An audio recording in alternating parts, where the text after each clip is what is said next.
The wind has a voice in the Wyoming high country, and in the winter of 1878, it only spoke of death. For Adeline Hayes, a new widow isolated in her cabin miles from Green River, the howl of the blizzard was the sound of her own grief. The snow was already waist-deep, a frozen ocean separating her from the world. But the real threat wasn't the storm. It was the knock on the door, a knock that came from a man who should have been a ghost, an Apache scout her husband swore was long dead. She was alone with 2 children to protect and a rifle she barely knew how to use. What do you do when the monster at your door claims your dead husband was the real monster? The silence was the first thing that broke you. Out here 10 miles north of the Sweetwater River, silence wasn't the absence of sound, but a presence of its own. It was a heavy blanket woven from wind, the groan of snow-laden pines, and the frantic, fearful beating of your own heart. For Adeline Hayes, the silence had been her constant companion for the 3 months since they buried what was left of her husband, Thomas. The official report delivered by a grim-faced sheriff, more accustomed to saloon brawls than wilderness tragedies, called it a hunting accident. A slip on an icy ridge, a fall into a ravine. They found him a week later, his expensive Winchester rifle bent into a useless crescent beside him. Adeline accepted the verdict with the numb stoicism expected of a frontier wife. She cried until her eyes were raw in the privacy of the night, but by day she chopped wood, mended clothes, and portioned out the dwindling sacks of flour and beans. She had 2 children to think of, Jacob, 14, and bristling with a man's anger in a boy's body, and little Mary, 6, whose quiet sorrow was a constant fragile ache in the cabin's small space. This particular afternoon, the late December sky was the color of a fresh bruise. Snow fell not in gentle flakes, but in a thick, blinding curtain, driven by a wind that clawed at the log cabin's chinking. Inside a fire spat in the stone hearth, a lonely bead of warmth against the encroaching cold. Mary was on the floor, arranging corn husk dolls into a silent family, her movements slow and deliberate. Adeline was patching the knee of Jacob's trousers, her needle a tiny silver glint in the gloom. Each stitch was a prayer for the thread to hold, for the fabric to last, for her family to survive this winter. Jacob sat at the rough-hewn table, ostensibly cleaning his father's old hunting knife, but his focus was elsewhere. His jaw was tight, his gaze fixed on the single, frost-laced window. He never would have slipped, he said, his voice cracking on the last word. It was the 100th time he'd said it. Not Papa. He knew those ridges better than he knew his own hands. Adeline didn't look up from her sewing. The sheriff said the ice was like glass, Jacob. Even the most experienced man can make a mistake. The sheriff's a drunk who spends his days in Green River. Jacob shot back the knife, scraping harshly against the whetstone. What does he know about the high country in winter? Papa wasn't a fool. He looked at her. Then his eyes, so like his father's, filled with a terrible accusation. Something else happened out there. Before Adeline could form a reply, a sound cut through the howl of the storm. It was a sound so alien to their isolated world that for a moment she thought she'd imagined it. Thump, thump, thump. It was a knock on the door, slow, deliberate, and powerful. Mary gasped, dropping her dolls. Jacob shot to his feet, the knife held tight in his hand. Adeline's heart hammered against her ribs. No one came out this far in a blizzard. Not the circuit preacher, not their nearest neighbor 5 miles down the valley, and certainly not the sheriff. The snow was a wall. To travel in it was suicide. "Who's there?" Adeline called out, her voice thin and reedy. Only the wind answered. "Don't open it, Mama," Jacob whispered, his face pale. He moved to stand in front of her, trying to shield her with his lanky frame. It could be anyone. Outlaws. Vagrants. Adeline's mind raced. An outlaw wouldn't knock. They would kick the door in. This was something else. She rose slowly, her sewing falling to the floor, and walked to the wall where Thomas's rifle rested on 2 wooden pegs. It was a heavy, cold thing. She'd fired it twice in her life, both times at a tin can on a fence post, missing spectacularly. Now she hefted it, the weight a grim and unfamiliar burden. Thump, thump, thump. The knock came again, more insistent this time, shaking the heavy timber frame. "I am not seeking trouble," a voice rumbled from the other side. It was deep, calm, and laced with an accent that was not from around here. It was the voice of the land itself, guttural and resonant. "I seek the wife of Thomas Hayes." Adeline's blood ran cold.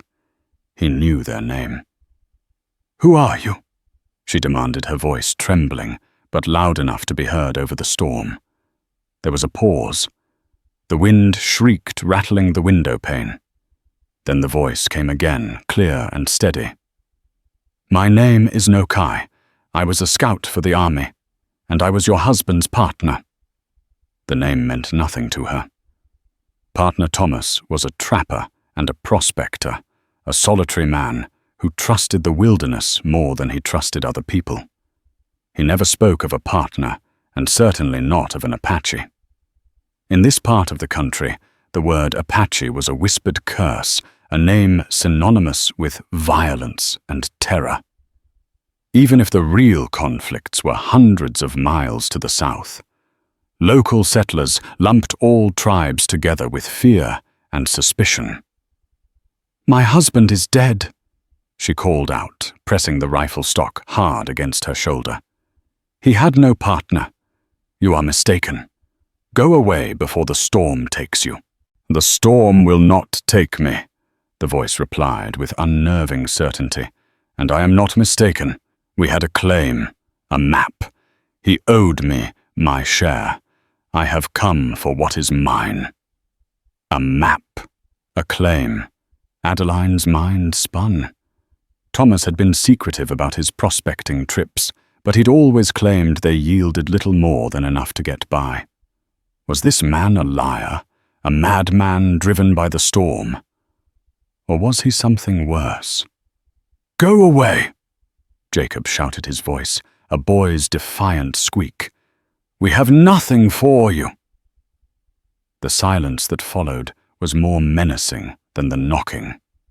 Adeline stared at the door, at the thick wooden bolt she had slid into place that morning. It seemed a flimsy defense against the world outside. She could feel the man's presence on the other side, a patient, immovable force. Then he spoke one last time, his voice lower, closer, as if he were speaking right into the wood. "Your husband did not die from a fall, Mrs. Hayes. I know how he died, and you are in more danger than you know. Not from me. Let me in. Let me explain. Or the men who killed him will come for you, and the boy next." The blood drained from Adeline's face. The rifle suddenly felt impossibly heavy. The men who killed him. It was the something else. Jacob had been talking about the dark fear she had refused to acknowledge. The lie she had been living for 3 months was cracking open. The stranger wasn't the threat. He was the messenger. Slowly, her hand trembling, Adeline reached for the bolt. "Mama, no!" Jacob hissed, his eyes wide with terror. But Adeline was no longer listening to the boy. She was listening to the terrifying ring of truth in the stranger's voice. She drew the bolt back. The heavy door, pushed by the wind, swung inward with a groan, revealing the man who stood on her threshold, a figure forged from snow and shadow. He was tall and lean, wrapped in a heavy buffalo hide coat, dusted thick with snow. His face was weathered leather, stark and angular, framed by 2 long braids of black hair threaded with silver. But it was his eyes that held her. They were dark, intelligent, and piercing, and they held no malice. They held only a deep, weary resolve. The Apache scout stepped inside, bringing the cold with him, and the silence in the cabin was finally irrevocably broken. The man named Nokai moved with a liquid grace that belied the heavy buffalo coat. He closed the door behind him, shutting out the storm's scream, and the sudden quiet was deafening. He didn't make any sudden moves. He simply stood there, his dark eyes taking in the room. The meager furnishings, the frightened girl cowering by the hearth, the furious boy with the knife, and Adeline herself, a rifle shaking in her hands. Snow melted from his coat, pooling at his feet on the rough floorboards. "Put the rifle down, Mrs. Hayes," he said, his voice softer now without the need to shout over the wind. "If I meant you harm, you would have known it before I knocked." Adeline's knuckles were white around the stock. Her mind was a whirlwind of her husband's warnings, of campfire stories about savage raids, of the deep-seated prejudice of her time. Yet the man's calm demeanor was a stark contrast to the terror she was supposed to feel. "You will stay right there," she commanded, her voice gaining a sliver of strength. "You'll state your business and be on your way." Nokai nodded slowly. He unwrapped the scarf from his lower face, revealing a firm mouth and a jawline that looked as if it had been carved from granite. "My business is with your husband, or what he left behind." "He left behind debts and 2 children," Adeline said bitterly. "If you've come for money, you've wasted a journey." "I have not come for money," Nokai corrected. "I have come for what we found together. Gold." Jacob scoffed, a harsh, disbelieving sound. "Papa never found any gold. We're poor as church mice." "You're a liar!" Nokai's gaze shifted to the boy. It was not a threatening look, but one of appraisal, of deep and ancient assessment. "Your father was many things, boy. Poor was not one of them. He was a man who knew how to hide his wealth and his secrets." He reached inside his coat, a slow, deliberate movement. Jacob tensed, raising the knife. Adeline's finger tightened on the trigger, but Nokai did not produce a weapon. He brought out a small, worn leather pouch. He loosened the drawstring and turned it over. Onto his palm fell not a nugget of gold, but a single polished river stone, flat and grey, and a small, intricately carved wooden bird no bigger than her thumb. "Ask your daughter," Nokai said, his eyes on Adeline. "If she recognizes this." He held the wooden bird out.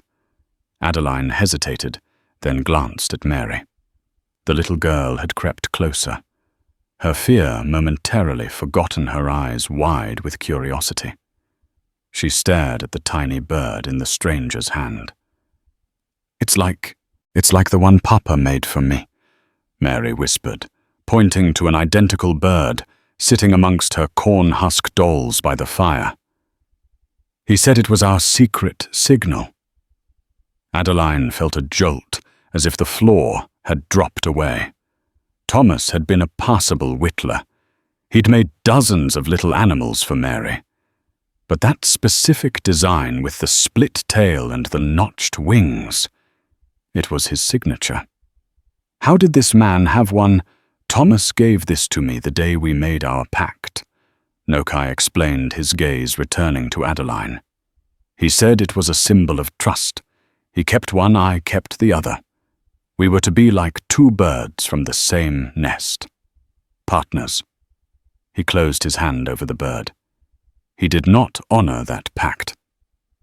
The story began to spill from him, not in a rush, but in a measured, factual tone that made it all the more chilling. He and Thomas had met 2 years prior. Nokai, having left the army's service after being used and discarded one too many times, knew the hidden places of the mountains. Thomas, ambitious and relentless, had the supplies and the burning desire for a big strike. They agreed to work together, a 50-50 split on whatever they found. "We searched for a year," Nokai said, his voice a low rumble. The Wind River ranged the Absarokas all the way to South Pass. Nothing. Then this past summer we found it, in a small hidden canyon off the Popo Agie River, a vein of gold so rich the creek bed glittered with it. Adeline stared at him, her mind refusing to process the words. Rich Thomas had come back from that trip, looking thin and tired. He'd said the prospecting was a bust, that they'd be lucky to make it through the winter. He'd sold their 2 spare horses to a man named Alistair Finch in Lander, claiming they needed the cash. Alistair was her brother-in-law, her late sister's husband, a man whose ambition was matched only by his avarice. "If there was gold, where is it?" she demanded, the rifle still aimed at his chest. "Why would he lie? Because 50% of a fortune is not as good as 100%, Nokai said simply. He grew quiet on the ride back. He started watching me. I have seen that look before. It is the look of a man whose greed has eaten his soul. He told me to wait at our winter camp while he went to Green River to file the claim discreetly and get supplies.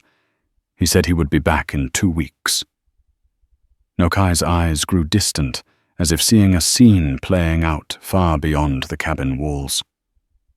He never returned. I waited a month. Then I heard whispers from a trapper that Thomas Hayes was dead. An accident. He looked directly at Adeline, his gaze sharp as flint. Thomas was as sure-footed as a mountain goat. He did not fall by accident. He was pushed, or he was followed from the claim by men he could not outrun. "What men?" Jacob blurted out, the knife forgotten at his side. "When your father left our camp, he took the map we had made," Nokai continued. "But I am not a fool. I had made my own copy of my own. But he also took something else, my journal. In it I had noted the names of the men he sometimes dealt with for supplies and information. Men of low character. One name he mentioned often. A man in Lander, his brother-in-law. Alistair Finch." Adeline felt the air leave her lungs. Walter. His name was Walter Finch, not Alistair. Was Nokai mistaken? Or was there another brother-in-law? No, that was impossible. But Thomas had a brother, William, who had died years ago. Walter was William's son, Thomas's nephew, not his brother-in-law. She had married into this family, and its branches were tangled. Wait. Alistair. Thomas had called him Alistair once in anger. She'd assumed it was a slip of the tongue. Walter's full name was Walter Alistair Finch, a man Thomas publicly tolerated, but privately despised as a grasping vulture. "Finch came to see us after the funeral," Adeline said slowly, the pieces clicking into place with horrifying clarity. "He offered to help with Papa's affairs. He bought the last of the good trapping gear for almost nothing, said he was doing us a favor." "He was not doing you a favor," Nokai said. "He was searching for the map, for any clue to the location of the gold he knew your husband had found. When your husband double-crossed me, he must have sought a new partner. A man with ish and connections, a man like Finch, and I would wager that once Finch had the information he needed, your husband was no longer a necessary part of the partnership." The rifle sagged in Adeline's arms. The story was monstrous, unthinkable. It painted her husband not as a victim of fate, but as a traitor, A man who had betrayed his partner and been betrayed in turn by his own kin. The cabin, her home, suddenly felt like it was built on a foundation of lies. The man she had mourned was a stranger. "I don't believe you," Jacob said, but his voice lacked conviction. He looked from Nokai to his mother, his world visibly crumbling. "Believe what you wish, boy," Nokai said. "But Finch and his men will not stop. They did not find the map on your father's body, or they would be at the mine by now. Which means they believe it is here, in this cabin. They were waiting, for the weather to turn, for the grief to settle. But this storm, it is a gift to them. No one will be on the roads. No sheriff will come looking. They will come here, thinking they can take what they want from a grieving widow and her children. They will not expect to find me." The fire crackled, casting dancing shadows on the walls. For a long moment, the only sound was the wind.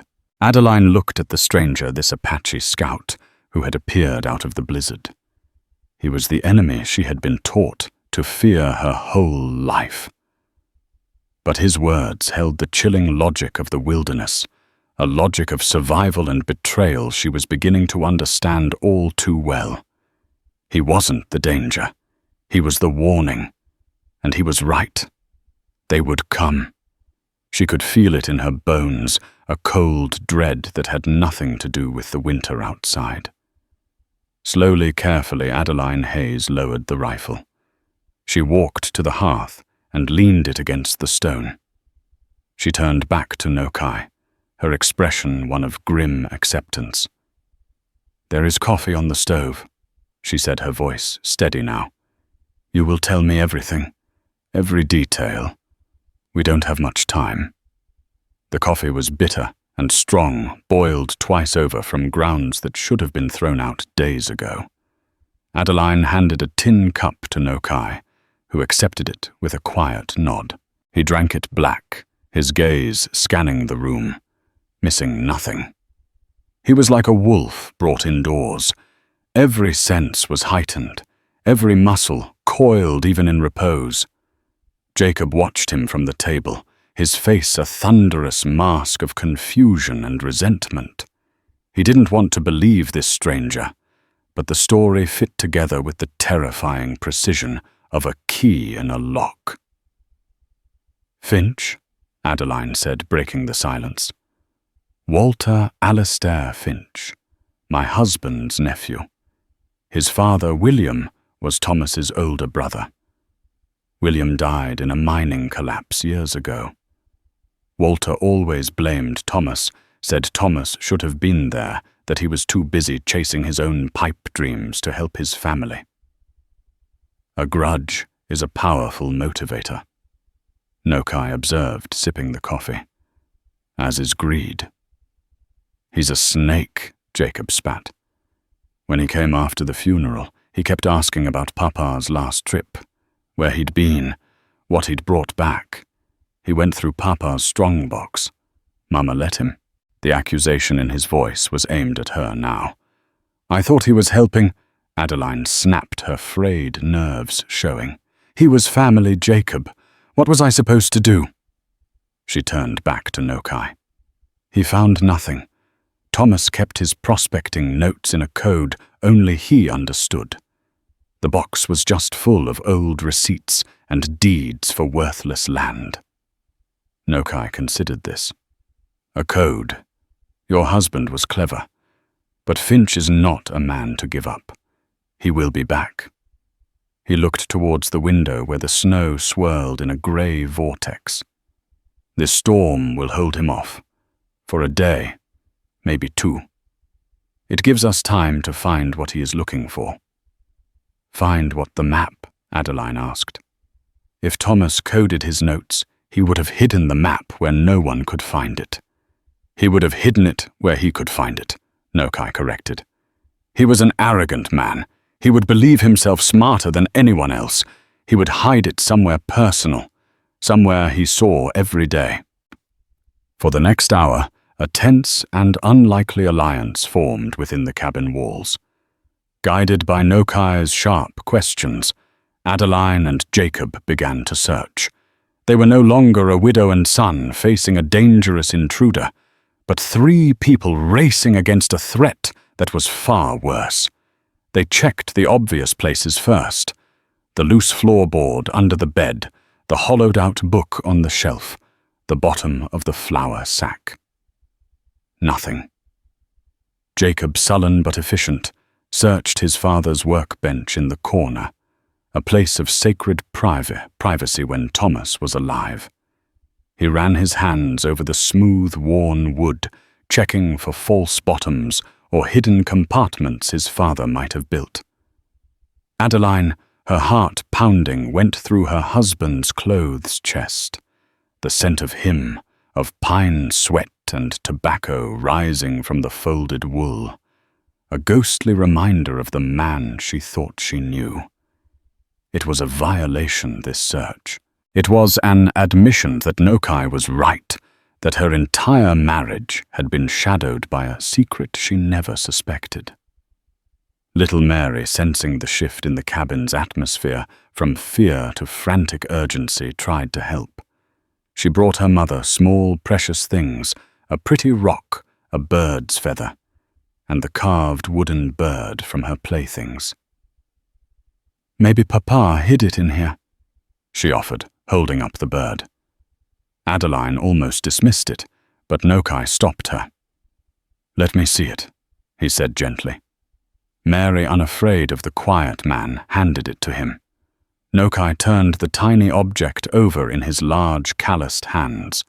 He examined it with an intensity that made Adeline hold her breath. He ran his thumb over the base, the wings, the head. It was identical to the one he carried. He handed it back to Mary with a faint, unreadable expression. "A good thought, little one, but it is not there." The search grew more desperate as the light began to fail. The blizzard raged on, a constant howling reminder of their isolation and the time they were losing. They found nothing. "It's not here," Jacob said, slamming a drawer shut in frustration. "You're wrong. He must have had it on him when he—" His voice trailed off. "When he was killed." "No," Nokai stated with certainty. "Finch would not be looking for it if he had found it. It is here." Think Mrs. Hayes. Was there anything he brought back from that last trip? Anything at all? No matter how small or insignificant? Adeline racked her brain. Nothing. He came back with just his pack and his rifle. He said he'd lost most of his gear in a river crossing. He was empty-handed. She sank onto a stool, the weight of their failure pressing down on her. It was hopeless. Just then another sound pierced the storm. It was different from Nokai's knock. This was a frantic, muffled shouting, followed by a heavy, desperate pounding on the door. "Adeline, Adeline, for God's sake, open up! It's me, Walter." Adeline and Jacob froze, exchanging a look of pure dread. Nokai was on his feet in an instant, melting into the shadows beside the hearth, his hand resting on the handle of the long knife tucked into his belt. "He's here," Jacob whispered, his face ashen. The storm must have been less severe down valley. Nokai murmured, his voice a low growl. "He started before it grew this bad. He is desperate. What do we do?" Adeline breathed, her gaze darting from the door to Nokai. "Let him in," Nokai said, his eyes hard as agates. "Act as you would. You are a frightened widow. You are relieved to see family. Do not speak of me. Do not look at me. Let us see what the vulture wants." The pounding came again, louder this time. "Adeline, are you in there? I saw smoke from the chimney. I was worried sick." Taking a deep, shuddering breath, Adeline smoothed her apron and walked to the door. Jacob backed away, positioning himself near the fireplace. his eyes wide and fixed on the shadows, where Nokai stood utterly motionless. Adeline pulled back the bolt. Walter Finch stumbled and covered head to toe in snow, his face red and raw from the wind.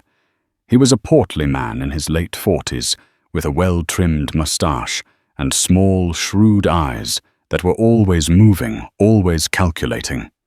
He was dressed in an expensive oilskin coat, a stark contrast to the homespun poverty of the cabin. "Adeline, my heavens, child, I was so afraid for you all," he blustered, shaking snow from his coat and stamping his feet. He stomped right past Adeline and headed for the fire, rubbing his hands together. "This blizzard is a demon. I told myself, Walter, you must check on poor Adeline and the children. Family must stick together in times like these." His eyes swept the cabin, taking in every detail. He smiled thinly at Jacob. "Good to see you, son. Keeping your mother safe, I trust." His gaze lingered for a fraction of a second on the 2 tin cups on the table, one by Adeline's stool, the other empty near the far wall. His smile tightened. "We're fine, Walter," Adeline said, her voice strained.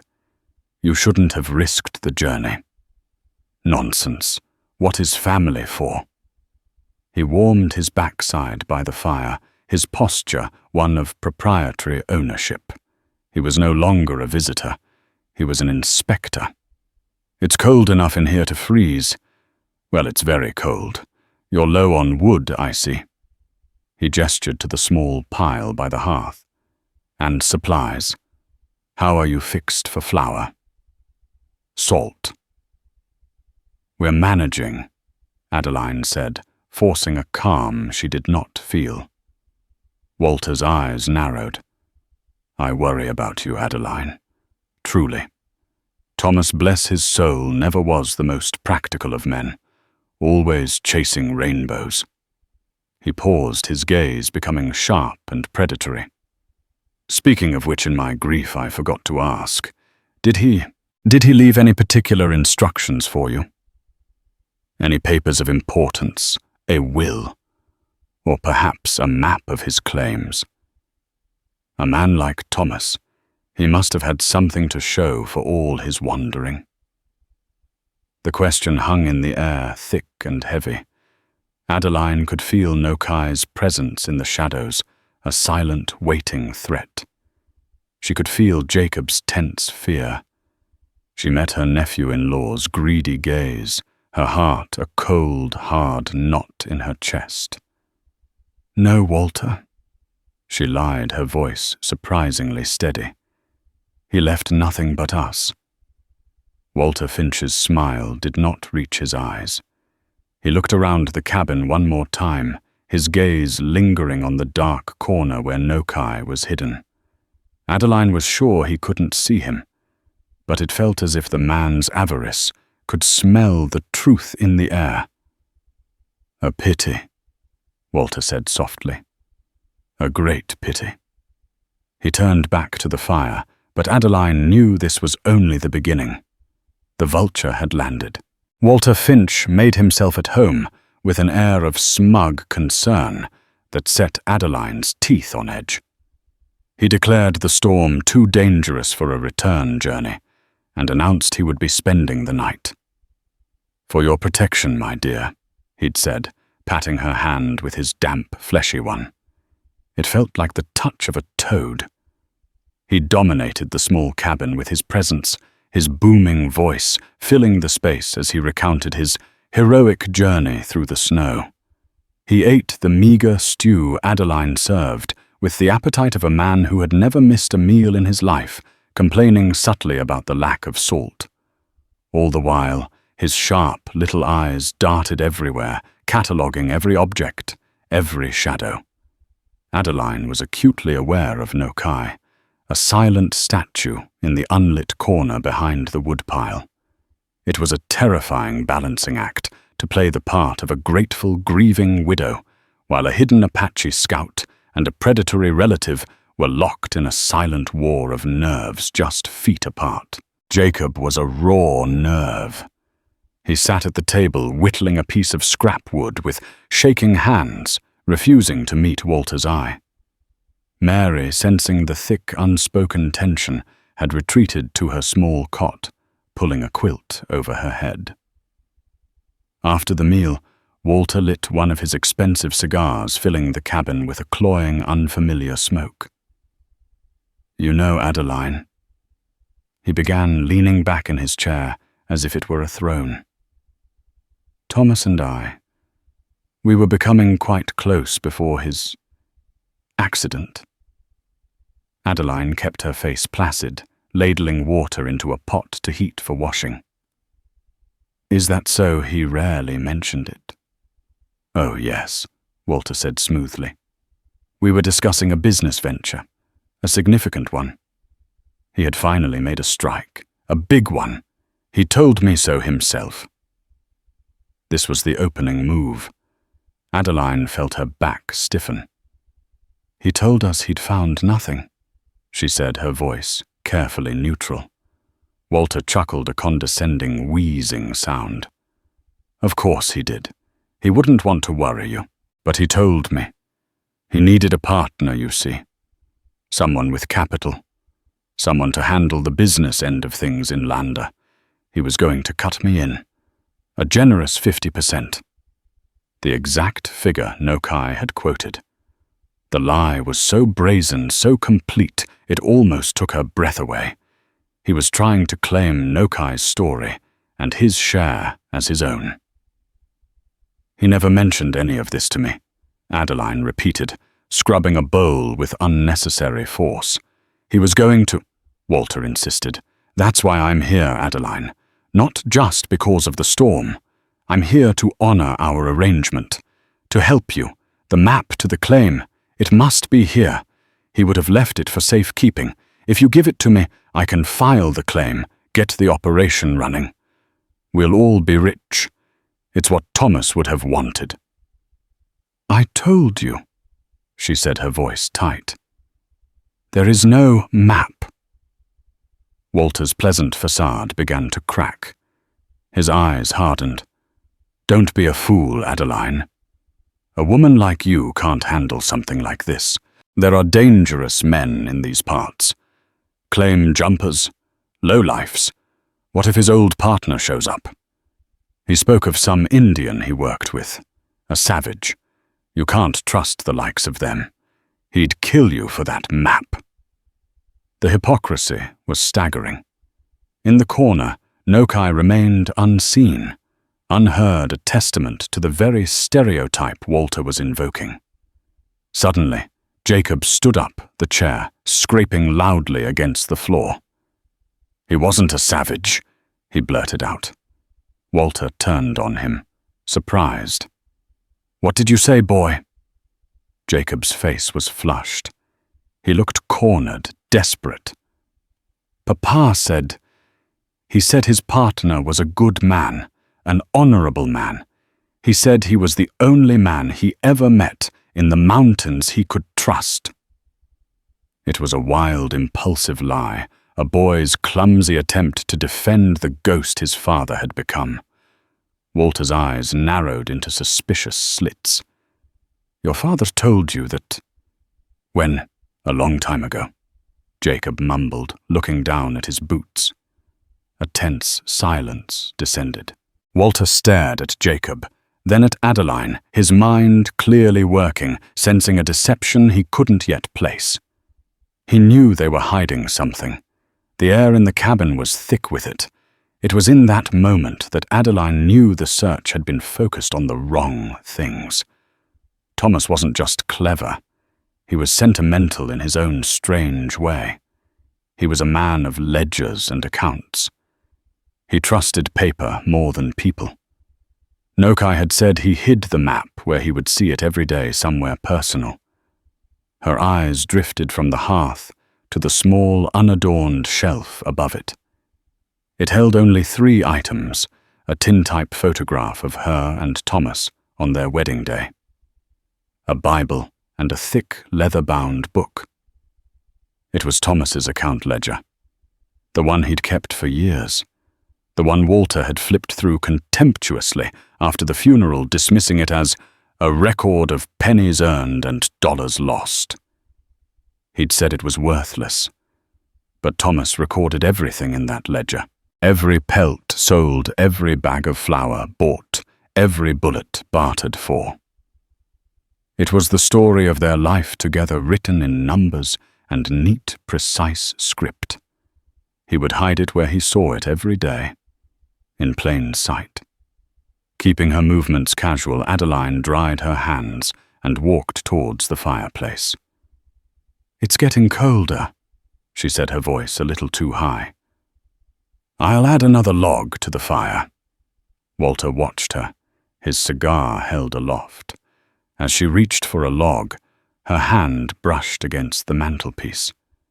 Her fingers trembled as she picked up the heavy ledger. "What are you doing with that old thing?" Walter asked, a sharp edge to his voice. "Just remembering," Adeline said softly. She opened the cover. The first pages were filled with familiar entries from their early years. She flipped through them, her heart hammering. The entries were dated meticulous. She went past the records of trapping, past the sale of their first homestead, deeper into the book. Then she saw it. Towards the back, the handwriting changed. It was still Thomas's script, but it was tighter, more compact. It wasn't numbers and figures anymore. It was a series of symbols and strange, coded phrases interspersed with what looked like topographical notations, elevation markers, compass bearings, drawings of rock formations. It was his coding system, hidden amongst pages of mundane accounts. And there, tucked into the spine of the book, so flatted it was almost invisible, was a folded piece of tanned hide, thin as paper. Her breath caught. Walter must have seen the change in her expression. He was on his feet in an instant, his chair clattering backwards. "What is it? What did you find? Give me that book." He lunged for it. But before he could take a single step, a shadow detached itself from the corner of the room. Nokai moved with a speed that was terrifying and silent. One moment he was by the woodpile, the next he was between Walter and Adeline, the long, polished blade of his knife gleaming in the firelight. Walter Finch stopped dead, his mouth agape, his face a mask of shocked disbelief and terror. His cigar fell from his lips, landing with a soft hiss on the floor. "I believe," Nokai said, his voice a low, dangerous rumble. "The lady has found what belongs to me." The pretense was over. The lies were stripped away, leaving only the raw, ugly truth of greed and betrayal in the center of the room. The snow was waist-deep outside, but inside the cabin the storm had finally broken. The sight of Nokai appearing as if from the very air shattered Walter Finch's composure. The blustering bravado drained from his face, replaced by a pasty, slack-jawed fear. His eyes, wide and terrified, darted from the gleaming knife in Nokai's hand to Adeline, who stood frozen by the hearth, clutching the ledger to her chest. "You?" Walter stammered, taking a stumbling step back. "The savage. You're with him." The accusation was venomous, directed at Adeline. "He is not a savage," Adeline said, her voice ringing with a clarity that surprised even herself. "He is my husband's partner, the one Thomas betrayed, the one you helped to kill." The ledger in her hands felt as heavy as a tombstone. It was the proof, not just of the gold, but of everything. Of her husband's deceit, of Walter's murderous greed, and of Nokai's rightful claim. Walter's fear curdled into a desperate, cornered animal rage. Lies. She's a hysterical woman, and he's a murdering Indian. They're in it together, to steal what is rightfully mine. Thomas's legacy. Thomas's legacy is a lie you helped him write. Nokai said, his voice dangerously calm. He didn't move, but his presence was an impassable barrier. You followed him from Lander, you and your hired men. You waited until he was alone on that ridge. You took his rifle, and then you pushed him. But you did not find the map. A failure of planning on your part. I don't know what you're talking about, Walter shrieked, his eyes wild. He looked at Jacob, who was standing by the table, his face a pale canvas of horror and indecision. Jacob, boy, don't listen to them. This is your father they're slandering. Your blood. Are you going to stand there and let this filth threaten your family? Get the rifle. It was the moment of choosing. The entire world narrowed to Jacob's face. He was caught between two impossible realities. One was the heroic, faultless father of his memory. The other was the flawed, treacherous man described by Nokai and the ledger. One path was loyalty to a comforting lie embodied by his uncle. The other was acceptance of a terrible truth brought by a stranger. Jacob's gaze flickered to the rifle on the hearth, then to his mother, then to Nokai, and finally it settled on Walter. He saw not a concerned uncle, but a sweating, terrified man whose eyes held the glint of pure avarice. He saw the man who had bought his father's trapping gear for a pittance, who had patted his head while searching for a dead man's treasure. No, Jacob said, his voice low but firm. Walter stared at him incredulous. What?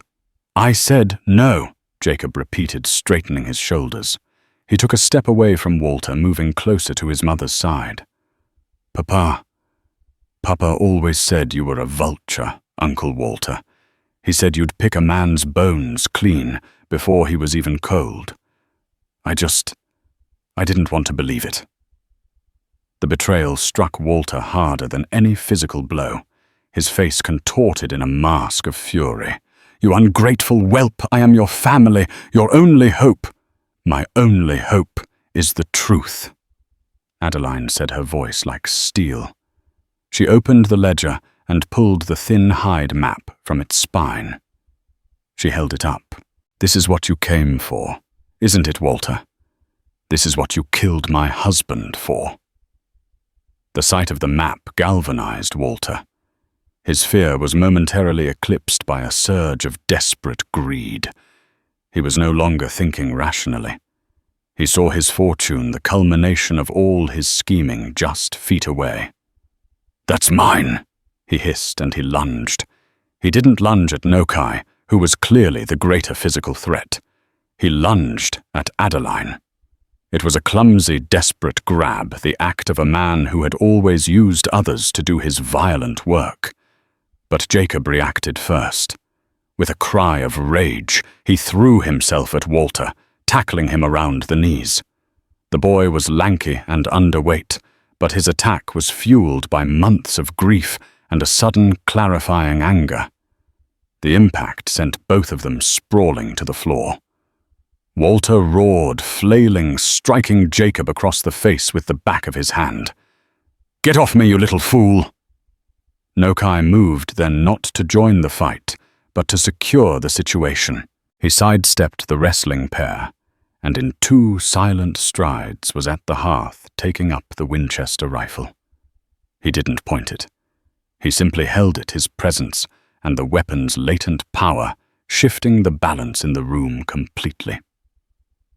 Adeline, clutching the map, pulled Mary behind her, shielding her from the ugly spectacle. Jacob, though, struck, held on with a wiry strength, clinging to Walter's legs, slowing him down. Walter struggled to his feet, kicking Jacob away. He scrambled up his hair, wild, his fine coat torn. He saw Nokai with the rifle and knew he was beaten. His eyes darted around the room, looking for an escape, an advantage.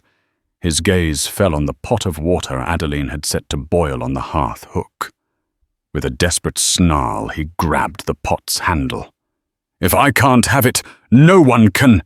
he screamed, and he swung the pot not at Nokai, but towards the fire, aiming to douse the flames, to plunge the room into darkness and chaos where he might have a chance. But his footing was unsteady on the rough floorboards. As he swung the heavy iron pot, he stumbled over the very stool Adeline had been sitting on. He lost his balance, and the pot with its scalding contents flew not into the fire but sideways. A terrible, agonized scream filled the cabin. It was not Jacob or Adeline or Nokai. It was Walter. In his stumbling fall, he had flung the boiling water down his own arm and chest. He collapsed to the floor, writhing and howling in agony, clutching at his drenched, steaming clothes. The fight was over, extinguished in a moment of self-inflicted agony. The room fell silent save for Walter's pathetic moans and the frantic howling wind outside. Nokai stood with the rifle, his face grim. Jacob pushed himself up a red mark blooming on his cheek, his chest heaving. Adeline held Mary tight, her own heart hammering a frantic rhythm against her daughter's back. She looked at Walter, a writhing heap of greed and pain on her floor. She looked at her son, who had chosen truth over blood. She looked at Nokai, the stranger who had brought this terrible reckoning to her door, but had also, in his own way, saved them. And she looked at the map in her hand.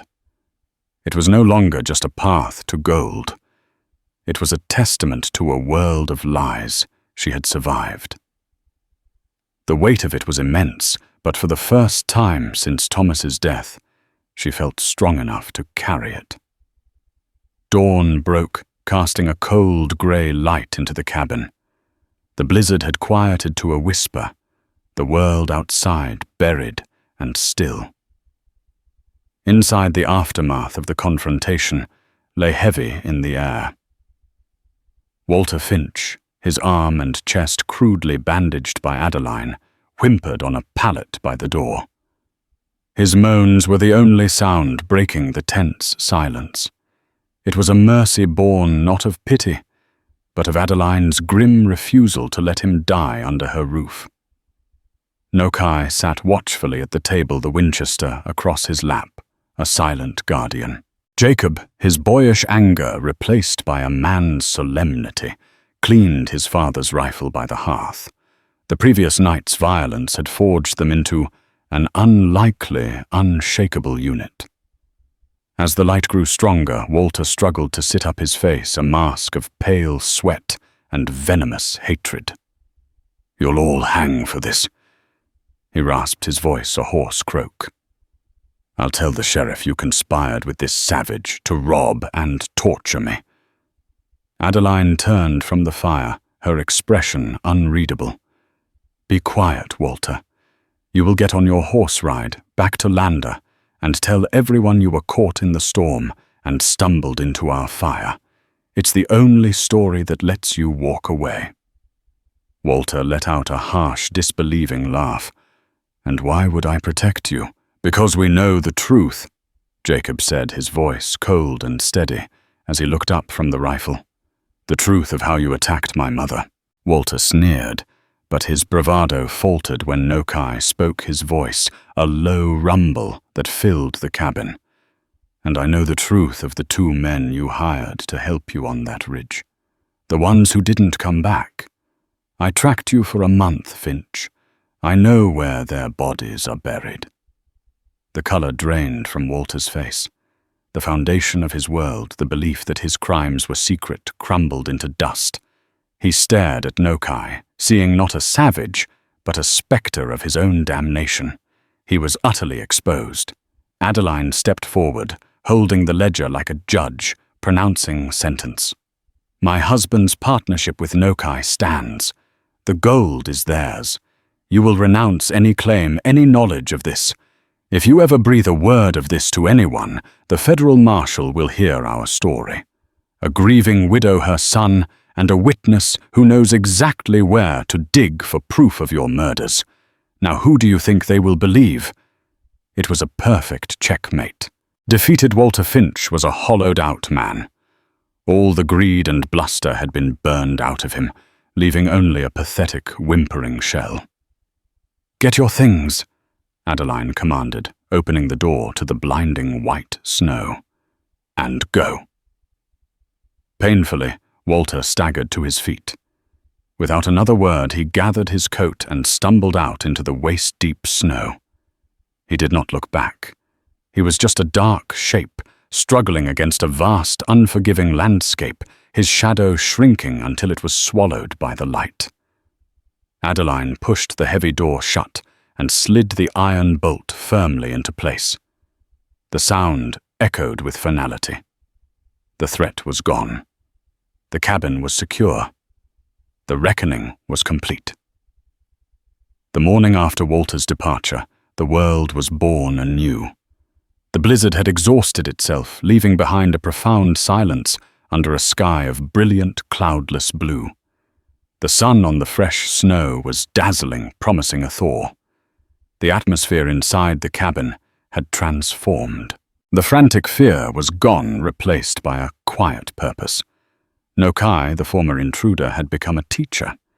He showed Jacob how to read the subtle tracks of a snowshoe hare and how to find dry kindling in the deepest drifts.